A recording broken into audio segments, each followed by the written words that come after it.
तो जैसा कि अभी क्लास 12 के मैथ्स में हम लोग चैप्टर 3 यानी कि मैट्रिक्स पढ़ रहे हैं, यानी कि मैट्रिसेस का क्लास हम लोग का चल रहा है अवयव का। तो उसमें हम लोग अभी तक पिछले 2 वीडियो में ये देख चुके हैं कि मैट्रिक्स क्या है, ऑर्डर ऑफ अ मैट्रिक्स देख चुके हैं। एक कंडीशन दिया गया हो ai बराबर कुछ कंडीशन दिया रहता है i प्लस जे या i बटा जे, ऐसे करके कुछ भी कंडीशन हो तो उससे मैट्रिक्स कैसे बनाते हैं, चाहे 2/2 हो या 2/3 हो। तो इसमें क्या है कि अभी और भी डिफिकल्ट मैट्रिक्स आपको बनाना है, मैट्रिसेस और भी डिफिकल्ट बनेंगे। लेकिन आज के वीडियो में हम लोग अभी देखने वाले हैं टाइप्स ऑफ मैट्रिसेस, यानी कि अवयव के प्रकार। और जब एक्सरसाइज हम लोग शुरू करेंगे तो वो जो लास्ट वीडियो में मैंने कहा था कंडीशन इसमें डिफिकल्ट बहुत आएंगे, तो हम लोग आगे एक्सरसाइजेस में देखेंगे। तो आज का टॉपिक क्या हो गया, टाइप्स ऑफ मैट्रिसेस यानी अवयव के प्रकार। पूरे उसके टाइप्स को हम लोग आज के वीडियो में जानने वाले हैं। तो आइए वीडियो को शुरू करते हैं। तो देखिए, सबसे पहले जैसे कि टाइप्स ऑफ मैट्रिसेस में पहले तो आपको मैट्रिक्स क्लियर हो चुका है। एम बाई एन वाला भी मैंने बता दिया है कि एम बाई एन मैट्रिक्स क्या है, यानी कि जिसमें एम रो और एन कॉलम हो। तो अब सबसे टाइप्स में सबसे पहला टाइप जो एकदम आसानी से आपको ध्यान रखना है वो है रो मैट्रिक्स। क्या? Row matrix. तो रो मैट्रिक्स को हिंदी में क्या कहते हैं बाबू? पंक्ति अवयव। अच्छा, एक और बात है, पंक्ति अवयव तो जिसको लिखना होगा उसके लिए मैं बोल दूंगा, जैसे बोलूंगा तो आप अगर वीडियो देख रहे हैं, आपको लिखने का मन है तो आप वीडियो पॉज करके और सुन के लिख लीजिएगा, क्योंकि मैं लिखूंगा तो टाइम फिर बहुत ज़्यादा लगेगा, ठीक है, और वीडियो का भी लेंथ बढ़ जाएगा। लाइव क्लास रहता तो चल भी जाता तो मैं बोल दूंगा, आप क्या करेंगे, आप लिख लेंगे वीडियो को पॉज कर करके, बाकी मैं बातों को और एग्जाम्पल सामने समझाऊंगा। तो रो मैट्रिक्स पहले क्या है समझ लीजिए, ऐसा मैट्रिक्स जिसमें केवल एक रो हो। क्या है? फिर से ध्यान दीजिएगा, आप वीडियो को एकदम ध्यान से पॉज करके लिख लीजिएगा। क्या लिखिएगा? ऐसा मैट्रिक्स जिसमें केवल एक रो का हिंदी क्या है? पंक्ति, यानी कि केवल एक रो हो, यानी कि एक पंक्ति हो, उसे रो मैट्रिक्स कहते हैं। ये आप लिख लिए होंगे। चलिए अब हम लोग समझते हैं, जैसे एग्जांपल में क्या मैं कहना चाह रहा हूं। जैसे मान लीजिए कि एक कोई मैट्रिक्स है, ठीक है, एक कोई मैट्रिक्स है। तो मैंने कहा जैसे मान लीजिए 1 2 3। अब इस मैट्रिक्स में रो की संख्या कितनी है? तो रो की संख्या एक है, देखिए तो एक रो है। अच्छा, कॉलम कितना भी हो सकता है, उससे फर्क नहीं पड़ता है, कॉलम कितना भी हो सकता है, रो सिर्फ एक होने चाहिए। ओके, रो सिर्फ एक होना चाहिए। कॉलम कोई भी मैट्रिक्स हम लेना चाहें, मन करे तो आप सिर्फ 2 भी ले सकते हैं और इसी पे बंद कर दे, ये भी हो सकता है, या मन करे तो 2 3 4 5 6 7 कितना भी कॉलम आप बढ़ा सकते हैं। तो ये क्या कहलाएगा? ये एक रो मैट्रिक्स कहलाएगा। ओके, यहाँ तक क्लियर है? चलिए, ये हो गया रो मैट्रिक्स आपका। सेकंड हम लोग देखते हैं। बस जब रो मैट्रिक्स आपको क्लियर है तो आप अच्छी तरह से समझ सकते हैं कि अगला आ जाएगा कॉलम मैट्रिक्स। क्या? Column matrix. अब ये कॉलम मैट्रिक्स यानी कि हिंदी में स्तंभ अवयव ना, स्तंभ अवयव। तो स्तंभ अवयव क्या है, फिर मैं इसको बोल देता हूं, जिसको लिखना होगा वो लिख लेगा और फिर एग्जाम्पल में समझा दूंगा। तो स्तंभ अवयव ऐसा मैट्रिक्स जिसमें केवल एक कॉलम हो। ध्यान दीजिएगा, ऐसा मैट्रिक्स जिसमें केवल एक कॉलम यानी कि एक स्तंभ हो, उसे कॉलम मैट्रिक्स कहते हैं। लिख लिए? अब समझिए, अब वही बात यहाँ पे आप देख चुके हैं। इसका एग्जांपल जैसे मान लीजिए कि a इज इक्वल टू है, तो सिंपल ए बी सी, ये हो गया एक कॉलम मैट्रिक्स। कोई दूसरा एग्जांपल मन करे तो 1 2, ये हो गया आपका कॉलम मैट्रिक्स। ऐसे भतेरे आप कितना भी एग्जांपल से लिख सकते हैं। इसमें अर्थ क्या ध्यान देना है, तो इसके कॉलम की संख्या केवल एक होगी, लेकिन रो कितना भी हो सकता है, उससे कोई फर्क नहीं पड़ता है। रो इसमें कितना भी हो सकता है, कॉलम्स की संख्या एक होगी। कॉलम्स यानी कि स्तंभ। मैं पहले वीडियो में कह चुका हूं कि हिंदी में आपको लिख भी दे रहा हूं, कुछ कुछ नेम ऐसे हैं जो कि इंग्लिश में ही लेने में ज़्यादा आसानी रहेगा, तो ठीक है, उसको ध्यान रखिएगा। तो कॉलम यानी कि केवल एक कॉलम हो, यानी केवल एक स्तंभ हो, उससे हम लोग कॉलम मैट्रिक्स कहते हैं। यहाँ तक क्लियर है? एग्जाम्पल्स एकदम आसान आसान है, बहुत दिक्कत की बात नहीं है। आइए नेक्स्ट हम लोग बढ़ते हैं। अच्छा, पहले किसी को अगर स्क्रीनशॉट लेना है तो वो ले सकते हैं, मैं साइड हो जाता हूँ, स्क्रीनशॉट आप ले लीजिए, फिर हम लोग नेक्स्ट देखते हैं। आइए तो हम लोग नेक्स्ट देखते हैं। नेक्स्ट क्या है अपना? हॉरिजॉन्टल मैट्रिक्स यानी कि क्षैतिज अवयव। तो अब इसको देखते हैं। इसमें कहता है कि एक m बाई n कोटि का ऐसा मैट्रिक्स, यानी कोटि जिसे इंग्लिश में ऑर्डर कहते हैं, तो आप इसे लिख सकते हैं एक m बाई n ऑर्डर का ऐसा मैट्रिक्स जिसमें m is less than n हो। अब इसका अर्थ एकदम हिंदी में भी लिखना चाहते हैं, फिर से समझिए। देखिए कई तरीके से आप लिख सकते हैं। एक m बाई n कोटि का ऐसा मैट्रिक्स जिसमें रोज की संख्या कॉलम्स की संख्या से कम हो उसे हॉरिजॉन्टल मैट्रिक्स कहते हैं। फिर से समझिए क्या मैंने कहा, एक m/n कोटि का ऐसा मैट्रिक्स जिसमें रोज यानी कि पंक्तियों की संख्या कॉलम्स यानी कि स्तंभों की संख्या से कम हो उसे हॉरिजॉन्टल मैट्रिक्स कहते हैं। इसको आप लिख चुके हैं। चलिए अब हम लोग देखते हैं इसके एग्जांपल्स। m/n जब कहते हैं तो m रो की संख्या बताता है ना, n कॉलम्स की संख्या बताता है ना, तो m is less than n यहाँ पे, इसमें मैंने ये बात ध्यान रखना है। तो अब देखिए जैसे आप लिखिए कोई a इज इक्वल टू एक मैट्रिक्स हम लोग लेते हैं, मान लीजिए 1 2 3 4 5 6। अब इसमें क्या हो गया, ये कितने बाय कितने का मैट्रिक्स है, तो सबसे पहले 2/3 का मैट्रिक्स है। अब देखिए यहाँ पे m की संख्या यानी रो की संख्या कॉलम की संख्या से कम है, 1 2 दो रो है और कॉलम 1 2 3 तीन कॉलम है, तो ये एक हॉरिजॉन्टल मैट्रिक्स कहलाएगा। यानी कि ये वाला संख्या जो है वो कम होना चाहिए किससे, कॉलम से, स्तंभ से, ठीक है। पंक्तियों की संख्या स्तंभों की संख्या से कम होनी चाहिए। तो ऐसा जितने भी मैट्रिक्स आप बना सकते हैं ये सब क्या हो जाएंगे, हॉरिजॉन्टल। अब ऐसा वाला कितना भी लंबा, यानी आसान भाषा में इसका शेप क्या होना चाहिए, तो इस प्रकार का एक ऐसा आयत जिसमें लंबाई इधर से रहे, ठीक है, और चौड़ाई इधर से रहे। अब इस टाइप का आप छोटी छोटी बनाइए, और बड़ा बनाइए, और बड़ा बनाइए, और बड़ा बनाइए। आप 3/4 बनाइए, 2/3 बनाइए, 1/2 बनाइए ना, 5/6 बनाइए, 6/7 बनाइए। मतलब कि सिंपल से बात समझ गए कि रो की संख्या कम होनी चाहिए, कॉलम्स की संख्या ज्यादा होनी चाहिए, बस। चलिए अब नेक्स्ट है, इसके बाद जब हॉरिजॉन्टल देख लिया तो इसका भाई के साथ साथ लेते चला जाए, वो हो गया वर्टिकल ना, वर्टिकल मैट्रिक्स। अब वर्टिकल मैट्रिक्स क्या है, यानी कि उदग्र या ऊर्ध्व बात एक ही होता है, तो उदग्र आव्यूह यानी कि ऊर्ध्व आव्यूह इसे भी कहते हैं। अब देखिए तो वही बात, जिसको ये क्लियर है उसके साथ साथ देखिए सब एक दूसरे से कनेक्टेड ही मैं लेकर चलूंगा ताकि आपको सब चीजें ध्यान से क्लियर होते चले। जैसे वहां पे हम लोग रो देखे, फिर कॉलम देखे, यहाँ पे हॉरिजॉन्टल देखे, फिर वर्टिकल देख रहे हैं।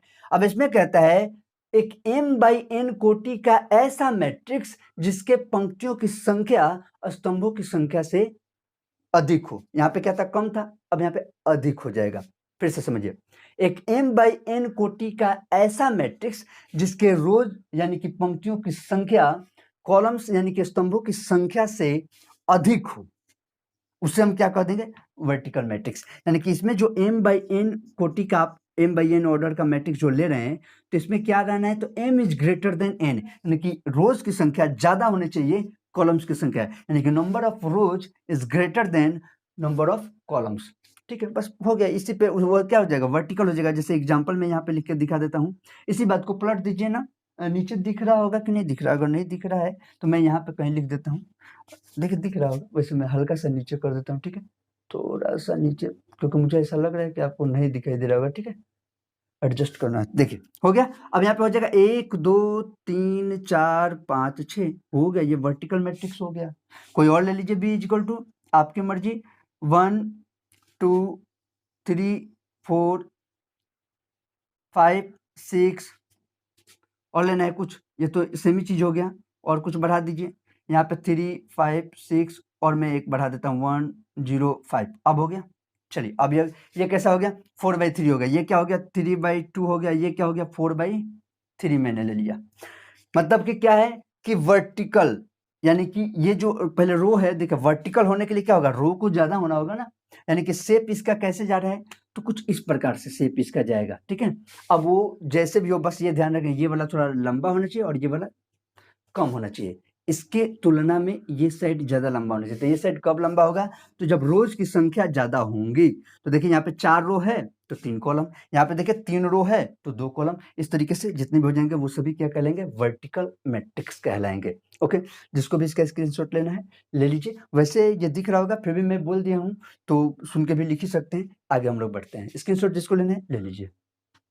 देखिए अब क्या है, स्क्वायर मैट्रिक्स यानी कि वर्ग आव्यूह। तो अब वर्ग आव्यूह के बारे में देखते हैं। तो बहुत ही सिंपल, इसमें नाम से आपको क्लियर हो रहा है, स्क्वायर है, यानी कि वर्ग में, स्क्वायर में क्या मेन, स्क्वायर का क्या मेन बात है कि भाई उसका लेंथ और ब्रेथ इक्वल होता है। स्क्वायर में क्या होता है, तो चारों भुजाएं बराबर होती है, यानी कि आसान भाषा में लेंथ और ब्रेथ बराबर होती है। तो अब यहीं पे हमें बात करें तो इसी हिसाब में मैट्रिक्स को आप बोलेंगे एक ऐसा मैट्रिक्स जिसमें रोज की संख्या और कॉलम्स की संख्या बराबर हो।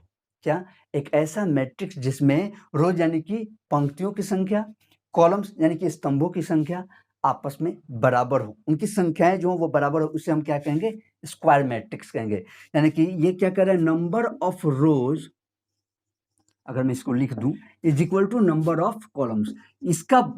इसको लिखने का मेन बात यह है, क्योंकि इस पे बहुत हमें जरूरत पड़ने वाला है। स्क्वायर मैट्रिक्स के सहारे हम लोग बहुत कुछ करने वाले हैं, ठीक है। तो number of row is equal to number of columns. तो अब पंक्तियों की संख्या और स्तंभों की संख्या बराबर होनी चाहिए। तो इसका अर्थ क्या हुआ, सिंपल से एग्जांपल देख लेते हैं। जैसे कि ए बी, तो सी डी हो गया, देखो तो 2x2 मैट्रिक्स हो गया। फिर एक बी इक्वल टू एग्जाम्पल देख लेते हैं। तो 1 2 3 4 5 6 7 8 9, ठीक है। अच्छा, कोई भी बच्चा ये देख के कि हर बार सर लाइन से नंबर या लाइन से कुछ चीजें लिख रहे हैं, तो क्या हर बार ऐसे ही लिखेंगे? वो तो मैं जल्दी से लिखने के लिए लिख दे रहा हूँ। यहाँ पे मैट्रिक्स का रूप कुछ भी हो, उससे फर्क नहीं पड़ता। नंबर से यहाँ पे कुछ भी हो सकता है, अंदर कोई भी अंक आ सकता है, कोई भी संख्या बताया गया ना मैट्रिक्स क्या, तो संख्या और फलानों का कोई भी यहाँ पे अवयव हो सकता है, उसमें कोई दिक्कत नहीं है। तो यहाँ पे तो मैं जल्दी लिखने के लिए लिख दे रहा हूँ, ठीक है। तो यहाँ पे मेन मैटर क्या है कि ये 2x2 है, ओके, ये 3x3 है, ओके, यानी कि number of rows is equal to number of column. यानी कि अगर हम बात करें कि m/n एक मैट्रिक्स की बात करें, m/n मैट्रिक्स की, तो इसमें क्या है, m is equal to n है। इसमें मेन बात क्या ध्यान देने वाला है, तो m is equal to n। m क्या है, तो नंबर ऑफ रोज यानी पंक्तियों की संख्या है। n क्या है, तो नंबर ऑफ कॉलम्स यानी कि स्तंभों की संख्या है। तो स्क्वायर मैट्रिक्स बहुत ही सिंपल, ये बात हो गया, ठीक है। चलिए, अब जब स्क्वायर मैट्रिक्स हम लोग जान गए, तो इसी के साथ साथ अब यहां से शुरू होता है मैट्रिक्स का एक अलग कहानी, और डायगोनल मैट्रिक्स, ठीक है। डायगोनल मैट्रिक्स, डायगोनल मैट्रिक्स का हिंदी में कहेंगे विकर्ण अवयव, विकर्ण अवयव।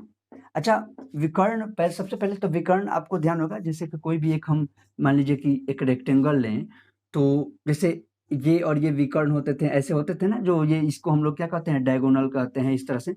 तो अब यहाँ पे जो हम लोग करने वाले हैं, इसमें सबसे पहली बात ध्यान देना है, जो मैट्रिक्स में हम लोग विकर्ण की बात करेंगे, अवयव की बात करेंगे, तो वो पहला कंडीशन तो ये है कि वो सिर्फ और सिर्फ स्क्वायर होगा। ओके, क्या बात पहले समझिएगा, विकर्ण अवयव को बताने के लिए सबसे पहला कंडीशन है कि उस मैट्रिक्स को एक स्क्वायर मैट्रिक्स होना होगा। ओके, और जब स्क्वायर मैट्रिक्स हो जाएगा, अब आप इसके ये जो खींचे हुए हैं थोड़ा टेढ़ा मेढ़ा, फिर इस पे मत चलिए, ठीक है, बातों को समझिएगा, वो इधर उधर जाने को ध्यान नहीं दीजिएगा। ये एक स्क्वायर हम मान के चल रहे हैं, एक स्क्वायर मैट्रिक्स का अब पहला कंडीशन कि इसको स्क्वायर होना होगा। चलिए, स्क्वायर हो गया, स्क्वायर होने के लिए स्क्वायर बता दिया गया, स्क्वायर मैट्रिक्स कौन है वो आप जानते हैं। अब जो भी आएगा ना अगला, हर अगला को मैं पिछला से कनेक्ट करूंगा, जो भी इसके बाद नेक्स्ट लिखा जाएगा उसको पीछे से कनेक्ट किया जाएगा।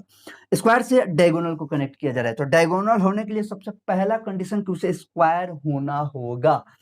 और उसके बाद विकर्ण, इसमें जैसे दो होते हैं ना, तो इसमें इधर वाला जो विकर्ण है, ये वाला, इस विकर्ण पे जो भी अवयव आएंगे, या ये विकर्ण वाला के बारे में ही हम लोग सिर्फ बात करने वाले हैं यहाँ पे, उसे मैं अभी बोलूंगा तो अच्छे से समझ में आएगा। फिलहाल इतना ध्यान रखिए कि हम लोग इसमें इधर से विकर्ण को काउंट नहीं करेंगे, हमारे लिए इधर वाला विकर्ण नहीं होगा, ये वाला विकर्ण लेंगे और इसको मुख्य विकर्ण यानी कि मेन डायगोनल इसे कहा जाता है। मुख्य विकर्ण या प्रधान विकर्ण भी हिंदी में कहते हैं। ओके, तो इसे ध्यान रखिएगा, मेन डायगोनल यही है। और जितनी भी बातें यहाँ पे मैं डायगोनल करने वाला हूँ आगे चल के विकर्ण के बारे में, वो सिर्फ और सिर्फ इनके बारे में ही, इस डंटा के बारे में ही बातें होंगी। अब उस समय से बच्चों को लग रहा है क्या उस समय से गोल गोल गोल गोल घूम रहे हैं लोग, सीधे टॉपिक पे आ जाए। तो बात ये है कि डायगोनल मैट्रिक्स क्या है, अब मैं बोल रहा हूं, एक ऐसा स्क्वायर मैट्रिक्स, एक ऐसा स्क्वायर मैट्रिक्स जिसमें या जिसके, दोनों बात आप बोल सकते हैं, जिसके मेन डायगोनल के अवयवों को छोड़कर बाकी सभी जीरो हो, उसे डायगोनल मैट्रिक्स कहते हैं। फिर से समझिए क्या मैंने कहा, वीडियो को आप पॉज कर करके लिखिएगा, मैंने पहले ही बता दिया है। एक ऐसा स्क्वायर मैट्रिक्स यानी कि वर्ग आव्यूह, एक ऐसा वर्ग आव्यूह जिसके डायगोनल्स या मेन डायगोनल या विकर्ण, जो भी आपको कहना है, जिसके विकर्ण के अवयवों को छोड़कर बाकी सब जीरो हो, उसे विकर्ण आव्यूह या डायगोनल मैट्रिक्स कहते हैं। ओके, लिख लिए होंगे। अब चलिए, अब मैं इसको एग्जांपल से समझाता हूं। एग्जांपल यहाँ पे देखिए, जैसे एक यहीं पे एग्जांपल मैं सीधे लिख रहा हूँ, नीचे से कहीं कटने लगे इसलिए मैं यहाँ पे लिख देता हूँ। मान लीजिए कि ए बराबर एक मैट्रिक्स हम लेते हैं, जैसे कि 1 0 0 5, ये एक डायगोनल मैट्रिक्स है। ये एक डायगोनल मैट्रिक्स है। क्यों? क्योंकि इसके डायगोनल को छोड़कर देखिए बाकी सब जीरो है। ओके, और एक और एग्जांपल यहाँ पे मैं ले लूं, यहाँ पे दिख रहा होगा b इक्वल टू, दिख ही रहा होगा मुझे ख्याल से, थोड़ा सा और नीचे कर दीजिए,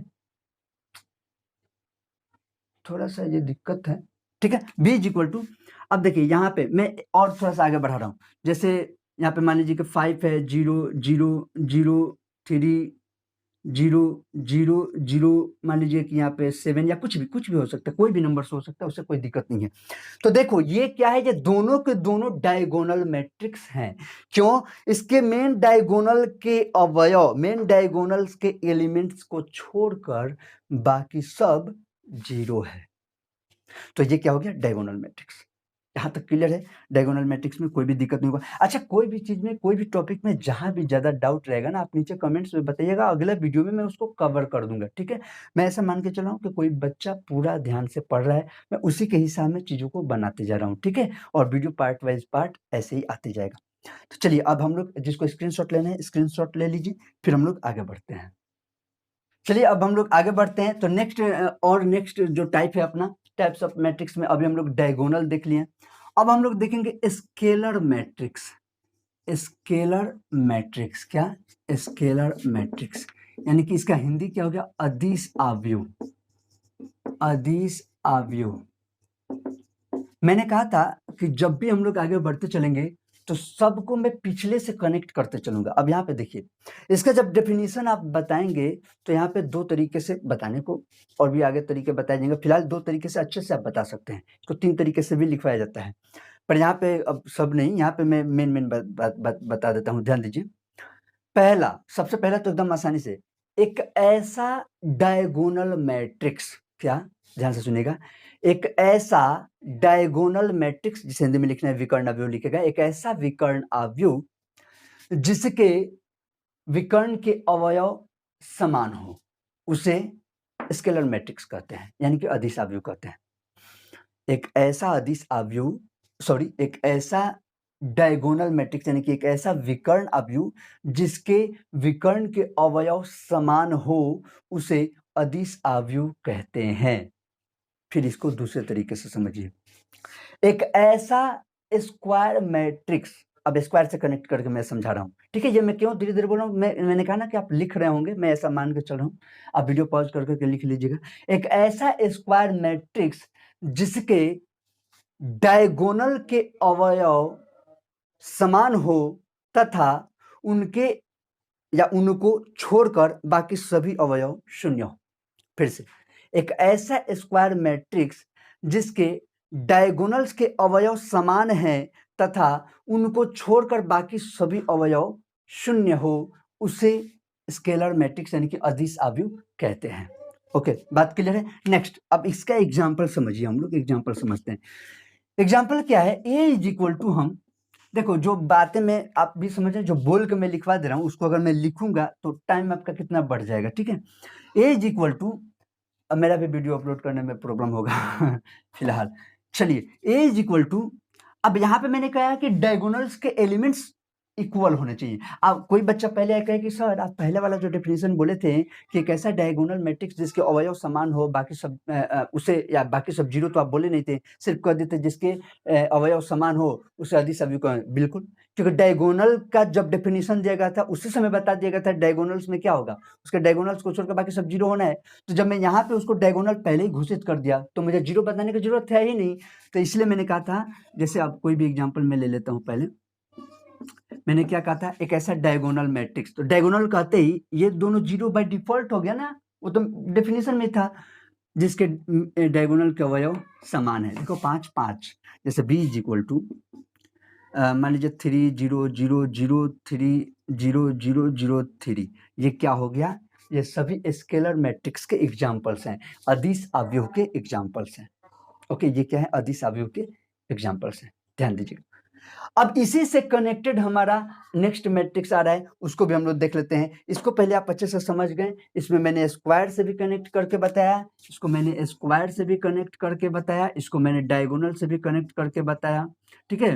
इसको मैंने डायगोनल से भी कनेक्ट करके बताया, स्क्वायर और डायगोनल दोनों से कनेक्ट किया गया है। अब ये ध्यान देना है कि ये जितने भी टाइप चल रहे हैं ये बाय डिफॉल्ट पहले स्क्वायर ही हैं, इसीलिए मैंने कहा कि स्क्वायर मैट्रिक्स बहुत इंपॉर्टेंट है क्योंकि सब आगे आने वाले उसी से कनेक्टेड होने वाला है। चलिए नेक्स्ट टाइप हम लोग देखते हैं, इसका भी स्क्रीनशॉट जिसको लेना है ले लीजिए। नेक्स्ट हम लोग देख लेते हैं। देखिए अब हम लोग का नेक्स्ट टाइप जो है वो हो गया आइडेंटिटी मैट्रिक्स। क्या? Identity matrix. आइडेंटिटी मैट्रिक्स जिसका हिंदी हो गया तत्समक अवयव। क्या? तत्समक अवयव। अच्छा, इसको हम लोग इंग्लिश में यूनिट मैट्रिक्स और हिंदी में इकाई मैट्रिक्स भी कहते हैं। यूनिट मैट्रिक्स और हिंदी में इकाई मैट्रिक्स भी कहते हैं, तो कंफ्यूज मत होइएगा। अब देखिए आइडेंटिटी मैट्रिक्स क्या है। इसको 3 तरीके से हम लोग डिफिनेशन दे सकते हैं, समझिएगा। सबसे पहले स्केलर से कनेक्ट करके बताता हूँ। एक ऐसा स्केलर मैट्रिक्स जिसका अवयव एक हो उसे तत्समक अवयव कहते हैं। फिर ध्यान दीजिएगा, आप कहेंगे कि क्या सभी एक है क्या? मैंने जब स्केलर कहा तो बाकी सब बाय डिफॉल्ट 0 हो चुका है, सिर्फ उसके मेन डायगोनल के बारे में बात हो रहा है, उसको मैंने कहा 1 होना चाहिए। तो एक ऐसा स्केलर मैट्रिक्स, इसको और डिफाइन करना चाहते हैं, तो एक ऐसा स्केलर मैट्रिक्स जिसके मेन डायगोनल के एलिमेंट सिर्फ 1 हो, उसे हम लोग क्या कहते हैं? तत्समक अवयव। इसको अब और क्या था, स्केलर हो गया। स्केलर से पीछे हम लोग क्या पढ़े थे, उससे कनेक्ट, डायगोनल से भी कनेक्ट करके इसको देखेंगे और स्क्वायर से भी कनेक्ट करके हम लोग देखेंगे। स्केलर से पीछे अब हम लोग डायगोनल से इसे कनेक्ट करते हैं। एक ऐसा डायगोनल मैट्रिक्स जिसके विकर्ण के अवयव केवल एक हो उसे तत्समक अवयव कहते हैं। एक ऐसा डायगोनल मैट्रिक्स जिसके विकर्ण के अवयव केवल 1 हो यानी एक हो उसे तत्समक अवयव कहते हैं। इसको स्क्वायर से कनेक्ट करके मैं बताता हूँ। स्क्वायर से कनेक्ट करके एक ऐसा स्क्वायर मैट्रिक्स जिसके मुख्य विकर्ण के अवयव केवल एक हो तथा उसको छोड़कर बाकी सभी शून्य हो उसे तत्समक अवयव कहते हैं। ठीक है, तो इसको हम लोग देख लेते हैं। चलिए इसके एग्जांपल्स देख लेते हैं। ठीक है, इसके एग्जांपल्स देख लेते हैं। देखिए एग्जांपल सिंपल स्केलर अभी भी देखिए बिल्कुल वही है। a इज इक्वल टू क्या है, बस 1 0 0 1 हो गया। b इज इक्वल टू क्या है बाबू, 1 0 0 0 1 0 0 0 1। याद रखिएगा, इसको स्केलर मैट्रिक्स को हम लोग i से डिनोट करेंगे। i से आइडेंटिटी के लिए यूज किया जाएगा। अब जैसे i हमें मान लीजिए कि 2/2 3/3 का यूज करना है, ये तो क्लियर होगा 2/2 या 3/3 होगा। तो I2 अगर हम सिर्फ लिख दे I2 तो इसका अर्थ होगा कि 2/2 की बातें हो रही हैं। I3 अगर लिख दिया जाए तो इसका अर्थ होगा कि 3/3 की बातें हो रही हैं। आइडेंटिटी मैट्रिक्स की बात हो रही है 2/2 या 3/3। जब हम लोग एक्सरसाइज पे आएंगे तो इसको ध्यान रखिएगा कि इसे I से, जैसे IA है तो इसे I से हम लोग सूचित करते हैं। ठीक है, अब वो जितने बाई जितने का होगा उसके लिए IA IB इस तरह से, यानी एक ऐसा A मैट्रिक्स जो I यानी कि आइडेंटिटी मैट्रिक्स है तो आई से सूचित करेंगे। तो आगे जो भी सवाल आएंगे उसमें आई का बहुत योगदान बार बार आपको आइडेंटिटी मैट्रिक्स के लिए ये यूज होगा। ठीक है, दिया रहेगा जैसे 5i आपको दे दिया गया है। अब 5i मतलब 5 तो 5 नॉर्मल हो जाएगा और आई, अब ये डिपेंड करेगा कि किससे है। अगर I2 लिख दिया तब तो कोई दिक्कत ही नहीं है, लेकिन कुछ भी नहीं लिखा है खाली आई लिखा है तो ये डिपेंड करेगा, इसके बगल वाले से निर्भर करेगा। वो 2/2 है तो ये 2/2 बन जाएगा, बगल वाला 3/3 है तो ये 3/3 बन जाएगा। जैसा होगा वैसा आगे हम लोग देखेंगे। फिलहाल अभी हम लोग टाइप्स बात कर रहे हैं तो ये भी एक पॉइंट ध्यान रखिएगा। ठीक है, चलिए इसका भी जिसको स्क्रीनशॉट लेना है ले लीजिए। नेक्स्ट हम लोग देखते हैं। आइए तो अब हम लोग का नेक्स्ट टाइप है जीरो मैट्रिक्स यानी कि शून्य अवयव। ठीक है, इसे रिक्त समुच्चय यानी कि नल मैट्रिक्स भी हम लोग कहते हैं, बातें की है। ये बहुत सिंपल है, ऐसा मैट्रिक्स जिसके सभी अवयव शून्य हो। ऐसा मैट्रिक्स जिसके सभी एलिमेंट्स 0 हो उसे हम क्या कहते हैं, शून्य अवयव यानी कि जीरो मैट्रिक्स कहते हैं। इसमें स्क्वायर का कंडीशन नहीं है, ध्यान दीजिएगा। इसमें कोई नहीं कहा गया कि ऐसा स्क्वायर में, इसमें कुछ भी हो सकता है, स्क्वायर हो भी सकता है नहीं भी हो सकता, उससे मतलब नहीं है। इसमें क्या है कि सभी अवयव 0 होने चाहिए। क्या? तो सभी अवयव 0 होने चाहिए। स्क्वायर हो गया, स्क्वायर नहीं भी रहे तो भी कोई दिक्कत नहीं, बात समझ में आ रहा है ना, कुछ भी हो सकता है। और इसे हम लोग ओ से सूचित करते हैं, इसे हम ओ से सूचित करते हैं, ओ से डिनोट। I2 3 है तो I3, 4 है तो I4, उसी तरह से यहाँ पे ओ से इसको डिनोट करते हैं। ओ से पता चल जाएगा कि ये जीरो मैट्रिक्स है, और ये भी निर्भर करता है कि इस पे बगल वाले पे कि जीरो मैट्रिक्स कैसा आना है, 2/2 का आना है, 3/3 का आना है, या 2/3 का आना है, 5/4 का, ये कैसा भी हो सकता है, इसमें स्क्वायर का कंडीशन नहीं है। ठीक है, तो ये हो गए आपके टाइप्स। अच्छा, अभी इसमें टाइप्स में 2 टाइप्स अभी हैं हमारे। ट्रायंगुलर मैट्रिक्स में 2 आ जाते हैं, एक लोअर ट्रायंगुलर और एक अपर ट्रायंगुलर, लेकिन इसको मैं इस वीडियो में नहीं ले रहा हूँ, उसको नेक्स्ट वीडियो में मैं इसलिए लूंगा। देखो, लोअर ट्रायंगुलर कोई बहुत बड़ा बात नहीं है, सिंपल से मैं अभी हिंट दे देता हूँ। एक नीचे जिसका त्रिभुज बनेगा, अपर में जब आपका ऊपर त्रिभुज बनेगा, ठीक है, अपर में ऊपर त्रिभुज बनेगा। बाकी मैं वहां पे क्लियर करूंगा, इसलिए कि उसको अलग से भी बच्चे बार बार उसके बारे में कंफ्यूज रहते हैं, ढूंढते रहते हैं, तो उसे मैं एक अलग वीडियो का रूप दे दूंगा, जिससे कि सिर्फ जिसे ट्रायंगुलर मैट्रिक्स के बारे में जानना हो वो उस वीडियो से भी पढ़ लेगा। बाकी यहाँ पे तो बाकी डिटेल्स में और टाइप्स दिए ही गए हैं। तो इस वीडियो को हम लोग बाबू यहीं पे एंड करते हैं। आप लोग अपने दोस्तों तक शेयर कर दीजिए, जिनको भी शुरू से पढ़ते चल रहे हैं वो साथ साथ पढ़ते चल सकते हैं। जिनको डाउट हो वो नीचे कमेंट कर देंगे, मैं उसके ऊपर फिर नेक्स्ट वीडियो लेकर आऊँगा। और मिलते हैं हम लोग नेक्स्ट वीडियो में, तब तक के लिए जय हिंद, जय भारत।